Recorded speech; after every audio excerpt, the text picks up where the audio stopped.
G'day folks, Wren here. Today we're going to talk about all the books I need to read by the end of the year.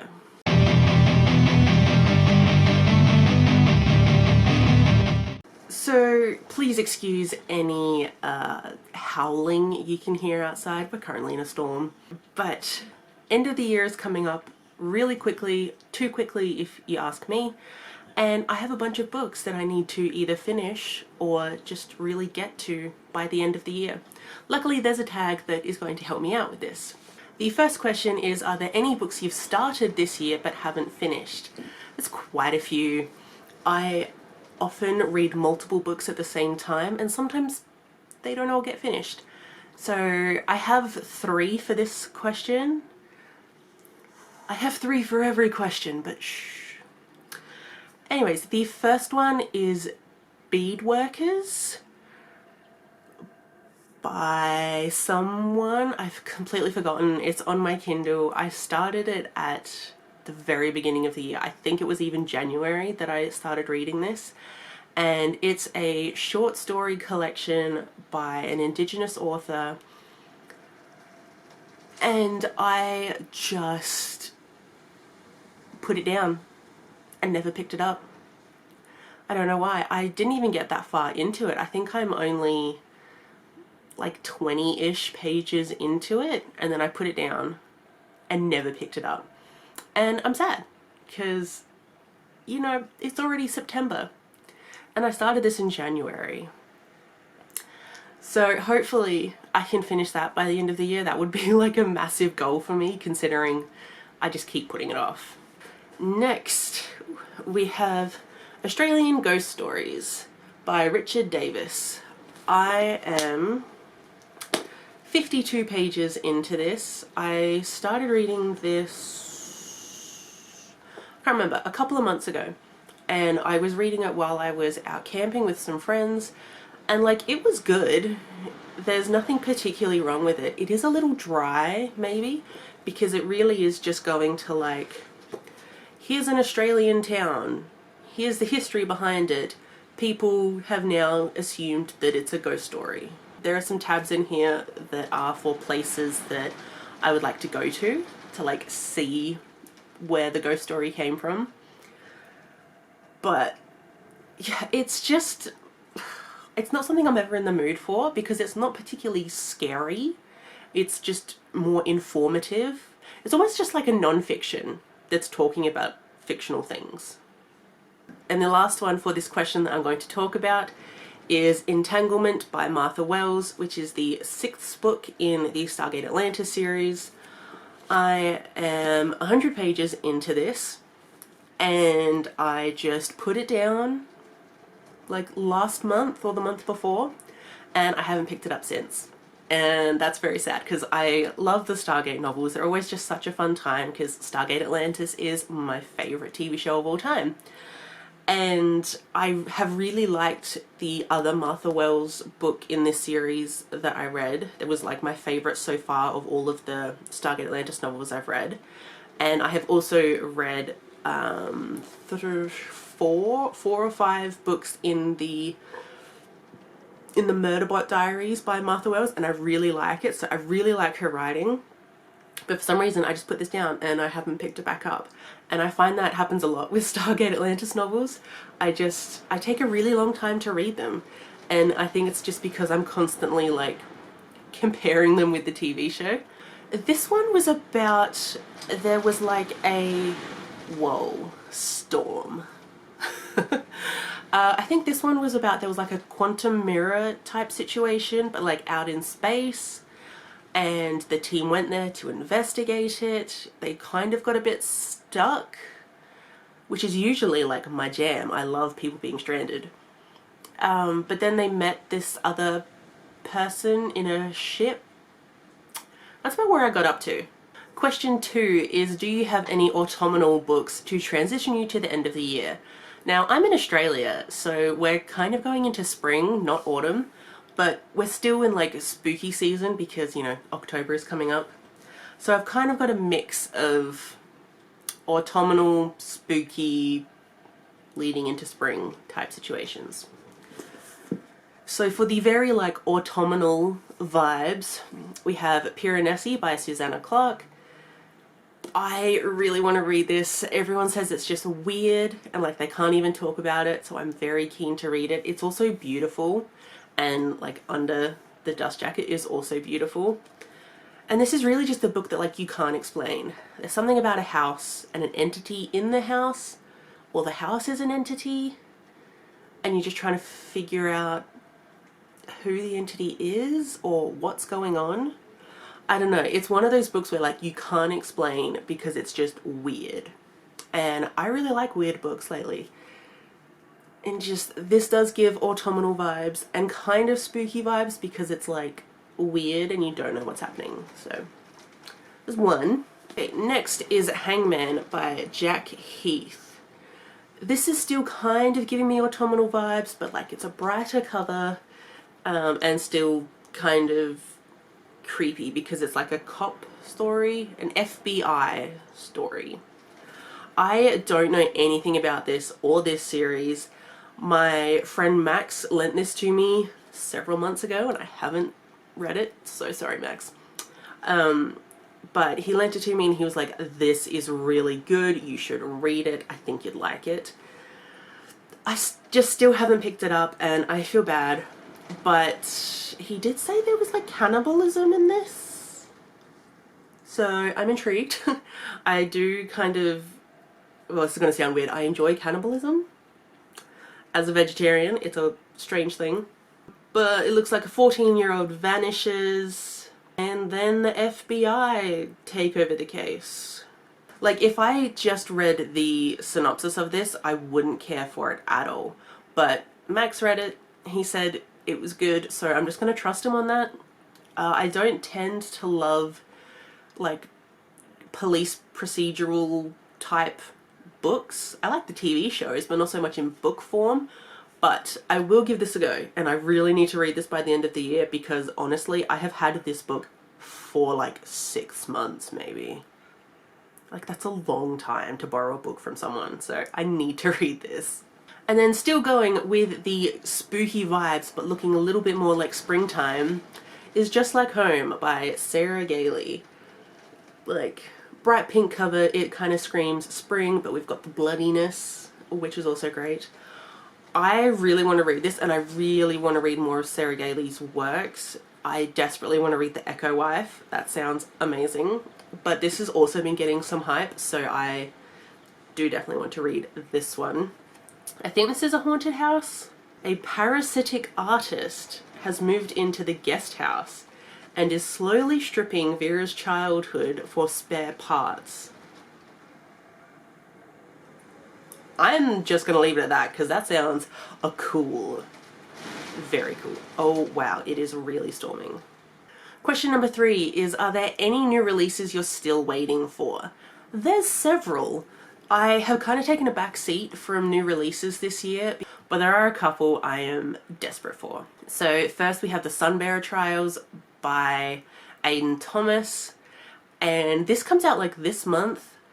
And it's just like, I don't even need to know what it's about. Like, it's an Aidan Thomas book. I want to read it. But it's queer Aztec demigods, maybe? And there's going to be some type of trial, so that's always fun. And I have seen the, like, art for the characters, and they look awesome. Like, you really don't even need to say anything with an Aidan Thomas book. Like, I want to read it. Then we have Well Travelled by Jen DeLuca. This is the 4th in the Well Met series. I really love this series. I read the first one in February and it's one of my favourite books of the year, and then I have just read the other 2 throughout the year and I'm really excited for this 4th one. The Well Met series is a contemporary romance series and they all kind of revolve around a Renaissance fair, which I never thought I would enjoy, but I read the first one and I'm like, I want to go to a Ren fair so badly. And it's just like a fun time, and I love the atmosphere and I really like the characters. In this next one, we're following 2 characters that we met in, at least one character we met in book 2, and another character I think we met in book 3. And then the last new release is The First to Die at the End by Adam Silvera. This is a prequel to They Both Die at the End, and I am so excited. I really loved They Both Die at the End. Like, it hurt, but it was good. And I really loved the characters and like the characterization of those characters. They felt very much like real people. Their voices were very different from one another, which I sometimes find doesn't always happen in books. So I thought it was really cool that this did. And it was just so unique and I really loved it. So I'm so excited to see where it all began and to read another Adam Silvera. I've been wanting to read more Adam Silvera like this whole year, but I just haven't done it because I'm a little bit scared, because it seems like some of his books are like hits and misses. So anyways, I'm super excited for that. Question number 4 is, what are 3 books that you need to read by the end of the year? Apart from all of these books, I'm gonna say these 3. So the first one is All or Nothing by Macy Blake. I wanted to read this a couple months ago, and then I realized that there were 2 kind of prequels that I could read before I read that. So I read both of the prequels and I loved them. They were so much fun. This is like a paranormal romance, shifters and children, and it's a male-male pairing.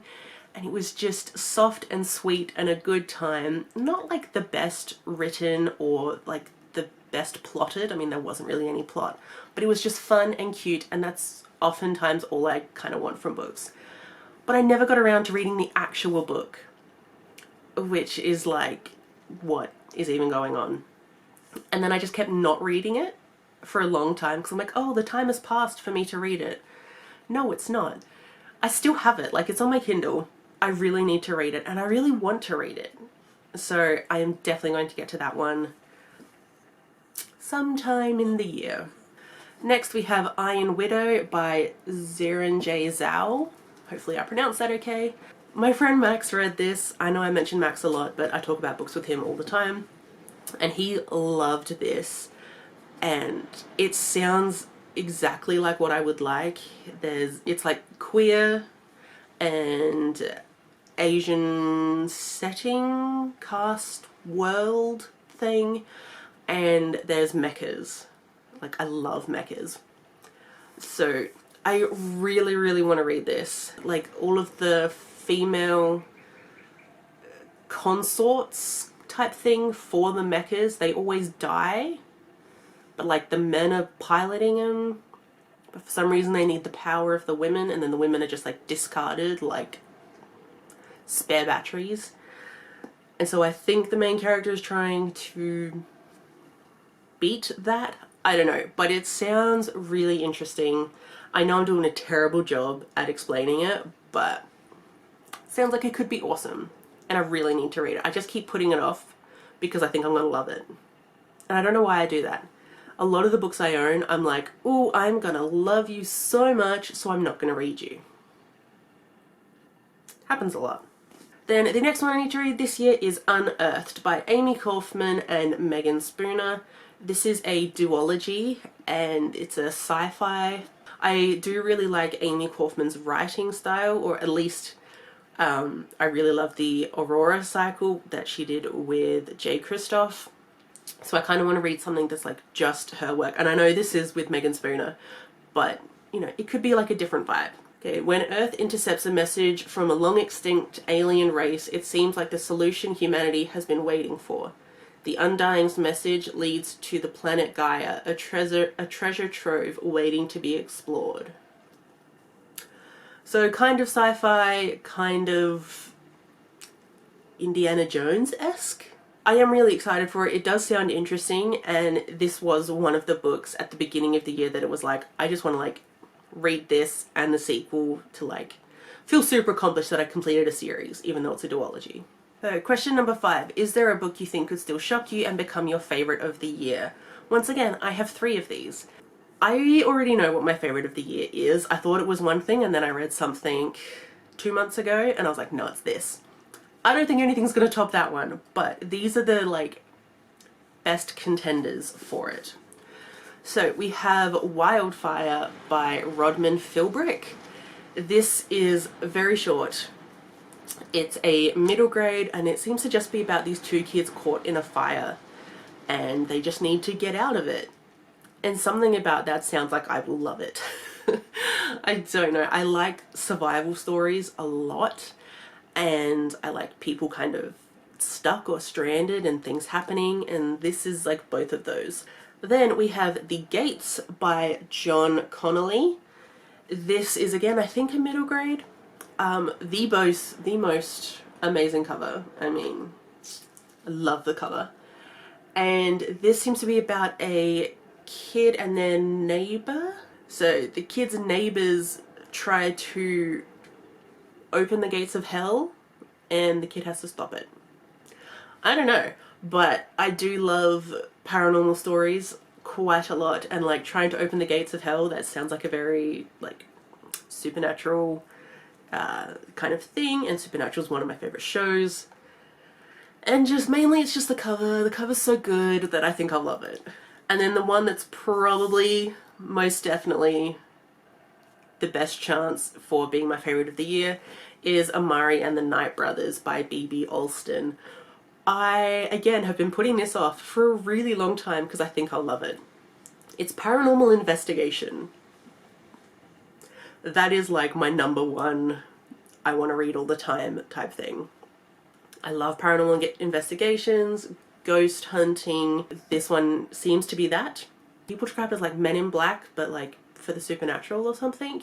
So that sounds interesting. And it got so much hype when it came out. Everyone loves it. This is a lot of people's favorite books. And I just, oh, I want to read it, but I'm so scared because I'm also worried that I won't like it as much. Because I did earlier this year, I did read another middle grade that was like a paranormal investigation school type thing, and it was awful. It was really awful, and that did kind of put me off reading Amari. But it's been a couple months now. I think I can separate the two. Just about this girl and her brother goes missing, and she finds like a letter or something that maybe he was a part of this secret organization and learning about paranormal investigating. Maybe, I don't know, but it sounds awesome. Then the last question is, have you already started planning for 2023? Of course I have.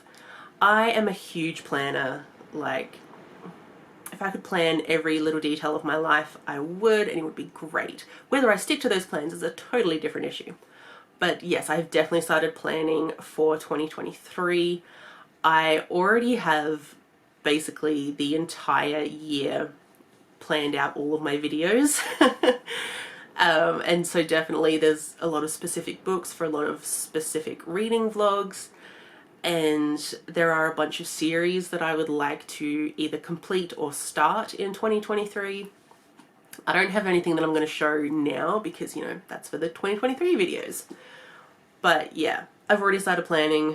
I love it. I'm desperate to start planning out my reading journal for 2023, and to also get my new 2023 spreadsheet going, because those are like my favorite things. But I have to like kind of restrain myself because I'm like, Wren, you have so much to do. You cannot be focusing on 2023 just yet. But yeah, I'm very excited for 2023 and all of the new content that I will be bringing out. Anyways, so that is all of the books I plan to read by the end of the year. Looking at the pile, there's quite a few. I really hope I'll be able to get to most of these. So stick around to find out if I do actually read any of these books this year. Who knows? Anyway, so thank you so much for watching, and I will see you in my next one. Bye.